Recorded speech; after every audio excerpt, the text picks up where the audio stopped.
Social ಮೀಡಿಯಾದಿಂದ ಒಬ್ಬರು ಪ್ರಾಣನೇ ಹೋಯಿತು. Especially effect ಆಗಿರೋದು ತುಂಬ ನಮ್ಮ ಸ್ಯಾಂಡ್ಲ್ವುಡ್ಗೆ. ಬನ್ನಿ ಇದ್ರ ಬಗ್ಗೆನೇ ಮಾತಾಡೋಣ.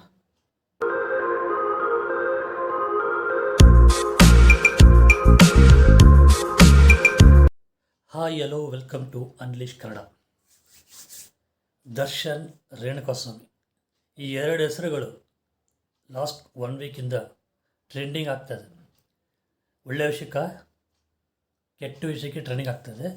ನಮ್ಮ ಸ್ಯಾಂಡ್ಲ್ವುಡ್ಗೆ ಸಿಕ್ಕಾಪಟ್ಟೆ ಅವಮಾನ ಆಗ್ತದೆ. ಯಾವ ಚಾನಲ್ ನೋಡಿ, ಇಲ್ಲಲ್ಲ ಕರ್ನಾಟಕದಲ್ಲಿ ಬಿಟ್ಬಿಡಿ, ಬೇರೆ ಕಡೆ ಬೇರೆ ಚಾನಲ್ಗಳು ನೋಡಿ, ಅದರಲ್ಲೂ ಇವ್ರದ್ದೇ ಟ್ರೆಂಡಿಂಗ್. ಒಂದು ಫ್ಯಾನಿಂದ ಇಷ್ಟೆಲ್ಲ ಆಗ್ತದೆ. ಆ ಫ್ಯಾನು ಸಿಕ್ಕಾಪಟ್ಟೆ ದೊಡ್ಡ ಫ್ಯಾನ್ ದರ್ಶನ್ಗೆ ಅಲ್ವಾ, ಅವ್ರನ್ನ ಹೊಡೆಯೋಕ್ಕೆ ಫ್ಯಾನ್ನೇ ಯೂಸ್ ಮಾಡಿ ಹೊಡೆದಿದ್ದಾರೆ. ಎಲ್ಲಾದರೂ ನಡೆಯುತ್ತಾ ಇದು. ಒಂದು ಕಾಲದಲ್ಲಿ ಅಣ್ಣವರು ಅಭಿಮಾನಿ ದೇವರುಗಳೇ ಅಂತಾಯಿದ್ರು, ಅಭಿಮಾನ ದೇವರುಗಳ ಥರ ಹೇಳ್ತಾಯಿದ್ರು. ಬಟ್ ಈಗ ನಟರು ಅಭಿಮಾನಿಗಳು ಮನುಷ್ಯರ ಥರನೂ ಟ್ರೀಟ್ ಮಾಡ್ತಾಯಿಲ್ಲ. ಅದು ಯಾವಾಗ ಗೊತ್ತಾಗುತ್ತೋ ಗೊತ್ತಿಲ್ಲ ಜನರಿಗೆ. ಇರಲಿ, ಒಬ್ಬರು ನಿಮಗೆ ಒಳ್ಳೆ ಇಷ್ಟವಾದ ನಟರು ನೀವು ಒಂದು ದೊಡ್ಡ ಪರದೆಯಲ್ಲಿ ನೋಡಿ ಸರ್ಪ್ರೈಸ್ ನಮಗೆ ಎಂಟರ್ಟೈನ್ಮೆಂಟ್ ಕೊಡೋರೆ, ನಾನಿಲ್ಲ ಅಂತ ಹೇಳ್ತಾಯಿಲ್ಲ, ಅದರಲ್ಲೇ ಇದೆ ಎಂಟರ್ಟೈನ್ಮೆಂಟ್ ಕೊಡೋರು. ಅವ್ರು ಎಂಟರ್ಟೈನ್ಮೆಂಟ್ ಕೊಡೋರು ಮಾತ್ರ ದೇವರಲ್ಲ. ಅವರು ಆ ಎಂಟರ್ಟೈನ್ಮೆಂಟ್ ಪರ್ಪಸ್ಗೆ ಮಾತ್ರ ಅವ್ರನ್ನ ಇಟ್ಕೊಳ್ಳಿ. ಕಟೌಟ್ಗೆ ಹಾಲು ಇಯೋದು, ಎಷ್ಟು ಹಾಲು. ದೊಡ್ಡ ಒಂದು ನಟರದು ಯಾವ್ದಾದ್ರು ಮೂವಿ ಬಂತಂದರೆ ಒಂದು ವಾರದಲ್ಲಿ ಹಿಡಿಯೋಕ್ಕಾಗ್ತಾಯಿಲ್ಲ. ಕಟೌಟ್ಗೆ ಹಾಲು ಇಯೋದೇನು, ಅದಕ್ಕೆ ಮಾಲೆಗಳು ಹಾಕೋದೇನು, ಮರ್ಯಾದೆ ಮಾಡೋದೇನು, ಇದೆಲ್ಲ ಮಾಡೋರು ಫ್ಯಾನ್ಸು. ಬಟ್ ಥಿಂಕ್ ಮಾಡಿ, ಅವ್ರ ಮನೆಗಳಲ್ಲಿ ತುಂಬ ಕಷ್ಟ ಇರುತ್ತೆ. ಕೆಲಸ ಕಾರ್ಯಕ್ಕೆ ಹೋಗದೆ ಅಟ್ಲೀಸ್ಟು ಅವ್ರು ಸಿಗೋ ದುಡ್ಡಲ್ಲಿ ಮನೆಗೆ ಏನಾದರೂ ಕೊಡ್ಬೋದಲ್ವ.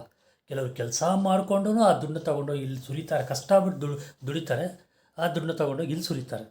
ಎಷ್ಟು ಮಟ್ಟಿಗೆ ಮೂವಿ ಚೆನ್ನಾಗಿದೆಯಾ ನೋಡಿ ಎಂಜಾಯ್ ಮಾಡಿ, ಅಷ್ಟಕ್ಕೆ ಬಿಟ್ಟಾಕಿ. ಅವ್ರು ದೇವ್ರ ಥರ ಪೂಜಿಸೋಕೆ ಹೋಗ್ಬೇಡಿ. ಎಲ್ಲರೂ ಕಷ್ಟಪಡ್ತಾರೆ, ಅವರು ಕಷ್ಟಪಡ್ತಾರೆ ಅವರು. ಬಟ್ ಅವ್ರು ನಮಗೆ ಎಂಟರ್ಟೈನ್ಮೆಂಟ್ ಮಾಡ್ತಾರೆ. ಬಟ್ ಆ ಎಂಟರ್ಟೈನ್ಮೆಂಟ್ಗೆ ಅವರು ಕಾಸು ತೊಗೊಂಡು ಮಾಡ್ತಾರೆ, ಸುಮ್ಮನೆ ಫ್ರೀಯಾಗಿ ಮಾಡೋಲ್ಲ. ಸೋಷಿಯಲ್ ಸರ್ವಿಸ್ ಅಲ್ಲ, ಅದು ಅವ್ರ ಕೆಲಸ. ನಾವು ಇಲ್ಲಿ ಕೆಲಸ ಪಡ್ತೀವಿ. ಕಲಾಸಿ ಪಾಳ್ಯದಲ್ಲಿ ಮೂಟೆ ಎತ್ತವ್ರು ನೋಡಿ ಕಷ್ಟ ಅಂದರೆ ಏನು ಗೊತ್ತಾಗುತ್ತೆ ಅಂತ ಉಪೇಂದ್ರ ಅವರು ಆಗಲೇ ಹೇಳಿದ್ರು. ಅದೂ ಕರೆಕ್ಟ್ ಅಲ್ವಾ. ಸೊ ಈಗ ಈ ನಮ್ಮ ವಿಷಯಕ್ಕೆ ಬರಬೇಕಂದ್ರೆ, ಇವತ್ತು ಕೋರ್ಟಲ್ಲಿ ಪ್ರೆಸೆಂಟ್ ಮಾಡ್ತಾರೆ ದರ್ಶನ್ ಅವ್ರನ್ನ, ಆ ಟೋಟಲ್ ಗ್ಯಾಂಗ್ನ. ಏನಾಗುತ್ತೋ ಗೊತ್ತಿಲ್ಲ. ನನಗೆ ಗೊತ್ತಿದ್ದು ಬೇಲಂತೂ ಸಿಗಲ್ಲ. ನಿಜವಾಗಲೇ ಅವರು ಏನಾದರೂ ಕೊಲೆ ಮಾಡಿದ್ದಾರೆ ಅಂದರೆ ಶಿಕ್ಷೆ ಅನುಭವಿಸ್ಬಿಟ್ಟೆ ಬರಲಿ, ಪರವಾಗಿಲ್ಲ. ನೋಡಿ, ಈ ಸೋಷಿಯಲ್ ಮೀಡಿಯಾ ಯಾವ ಲೆವೆಲ್ಗೆ ಎಫೆಕ್ಟ್ ಮಾಡಿದೆ ಅಂದ್ಬಿಟ್ಟು. ಅವರು ಪವಿತ್ರ ಗೌಡವರು ಫಸ್ಟ್ ಪೋಸ್ಟ್ ಆಗಿದ್ದರಿಂದ ಹಿಡಿದು ಇನ್ಸ್ಟಾಗ್ರಾಮಲ್ಲಿ ಅದರ ಮೇಲೆ ವಿಜಯಲಕ್ಷ್ಮಿ ಅವರು ಕಮೆಂಟ್ ಮಾಡಿದ್ದು, ಇವರು ರೇಣುಕಾಸ್ವಾಮಿ ಅಸಭ್ಯವಾಗಿ ಕಮೆಂಟ್ ಮಾಡಿದ್ದು, ಅಶ್ಲೀಲವಾಗಿ ಅವರಿಗೆ ಫೋನಲ್ಲಿ ಇದ್ರು ಮೆಸೇಜ್ಗಳು ವಿಡಿಯೋಗಳು ಹಾಕಿದ್ದು ಎಲ್ಲ ನಡೆದಿರೋದು ಅದರಿಂದ ಸೋಷಿಯಲ್ ಮೀಡಿಯಾದಿಂದ. ಸೋಷಿಯಲ್ ಮೀಡಿಯಾ ಒಳ್ಳೆಯದಕ್ಕೆ ಯೂಸ್ ಆಗುತ್ತೆ, ಕೆಟ್ಟದಕ್ಕೆ ಯೂಸ್ ಆಗುತ್ತೆ ಅಂತ ಈ ದಿವಸ ಹೇಳ್ತಾ ಇದ್ವಿ. ಇವಾಗ ಕಣ್ಣಾರೆ ನೋಡ್ತಾ ಇದ್ವಿ, ಎರಡಕ್ಕೆ ಯೂಸ್ ಆಗ್ತದೆ ಅಲ್ವಾ. ಅವ್ರನ್ನ ಹೇಗೆ ಕಿಡ್ನಾಪ್ ಮಾಡಿದ್ರು, ಹೇಗೆ ಅವ್ರನ್ನ ಇದು ತಲೆ ತೊಳೆದ್ರು, ಹೇಗೆ ಕರ್ಕೊಂಬಂದ್ರು ಬೆಂಗಳೂರಿಗೆ, ಇದೆಲ್ಲ ಈಗ ಒಂದೊಂದಾಗಿ ರಿಲೀಸ್ ಆಗಿ ನೋಡಿದ್ರೆ ಒಂಥರ ಬೇಜಾರಾಗ್ತಾಯಿದೆ. ಏನಪ್ಪ ಆಗ್ತಾಯಿದೆ ನಮ್ಮ ಇಂಡಸ್ಟ್ರಿ, ಯಾಕೆ ಈ ಥರ ಕೆಟ್ಟ ಹಾಳಾಗ್ತಾಯಿದೆ ಅಂತೇಳ್ಬಿಟ್ಟು ಒಂಥರ ಬೇಜಾರಾಗ್ತಾಯಿದೆ. ಯಾರನ್ನ ಬೈಯೋದು, ಯಾರನ್ನ ಫ್ಯಾನ್ಸ್ನ ಬೈಯೋದಾ, ಇಲ್ಲ ನಟರನ್ನ ಬೈಯೋದಾ, ಇಲ್ಲ ಚಾನಲ್ಗಳನ್ನ ಬೈಯೋದಾ ಗೊತ್ತಾಗ್ತಾಯಿಲ್ಲ. ಒಂದು ವಿಷಯದಲ್ಲಿ ಚಾನಲ್ಗಳು ನಮ್ಗೆ ಬೋರ್ ಆಗುತ್ತೆ, ಏನು ಎಲ್ಲದರಲ್ಲೂ ನೋಡ್ರು ಇದೇ ಆಗ್ತಲ್ಲ ಅಂತ.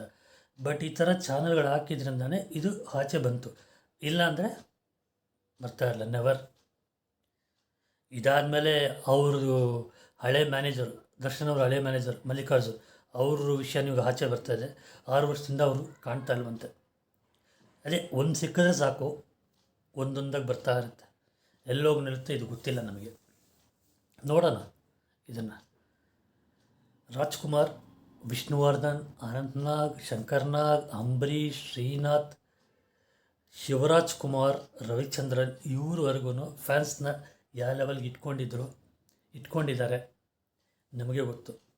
ಹೆಂಗೆ ಕಟ್ಟಿ ಕಾಪಾಡಿದ್ರು. ಕರ್ನಾಟಕ ಫಿಲ್ಮ್ ಇಂಡಸ್ಟ್ರಿ ಅಂದರೆ ರಾಜ್ಕುಮಾರ್ ಅಂತ ವಿಷ್ಣುವರ್ಧನ್ ನಾಲ್ಕ ಬರುತ್ತೆ ಎಲ್ಲರಿಗೂ.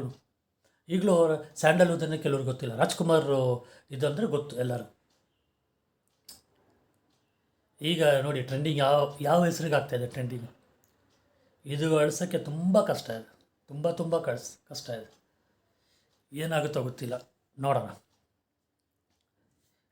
ಇಷ್ಟು ಹೇಳಿ ನಾನು ವಿಡಿಯೋನ ಮುಗಿಸ್ತೀನಿ. ನಿಮಗೆ ಈ ವಿಡಿಯೋ ಇಷ್ಟ ಆದರೆ ದಯವಿಟ್ಟು ಲೈಕ್ ಮಾಡಿ, ಶೇರ್ ಮಾಡಿ. ಯಾರ್ಯಾರು ಸಬ್ಸ್ಕ್ರೈಬ್ ಮಾಡಿಲ್ವೋ ದಯವಿಟ್ಟು ಸಬ್ಸ್ಕ್ರೈಬ್ ಮಾಡಿ. Thank you guys, thank you so much. Bye.